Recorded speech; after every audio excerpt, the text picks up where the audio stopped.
Bueno, en otros temas, le damos a conocer ahora que el Congreso de la Ciudad de México anunció que están listos para abrir las puertas al primer Parlamento de las Mujeres a finales de este mes. Trabajarán de manera conjunta legisladores, organizaciones de la sociedad civil con la finalidad de engrosar la agenda en temas prioritarios para las mujeres.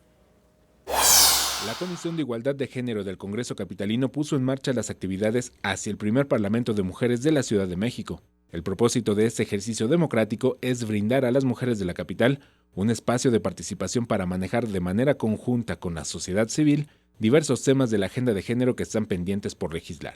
No somos un grupo vulnerable, somos la mitad de la población y somos diferentes, somos multidimensionales, y en ese sentido es muy importante que estemos representadas todas las mujeres de distintos contextos, de distintas realidades, de distintas ideologías.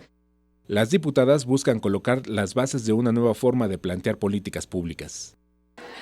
Considero que no vamos a hacer realmente el cambio que en nuestra mente está proyectado, pero ser parte de esta cimentación es sumamente importante y considerable. El trabajo del Parlamento de Mujeres de la Ciudad de México contará con el apoyo de organizaciones de la sociedad civil, quienes compartirán diagnósticos y propuestas de políticas públicas para conseguir mejores oportunidades. En el tema de ciencia y tecnología, que nos falta un gran camino, o sea, todavía solamente 20% de las mujeres estamos representadas en el ámbito tecnológico, entonces creo que sí tenemos para más.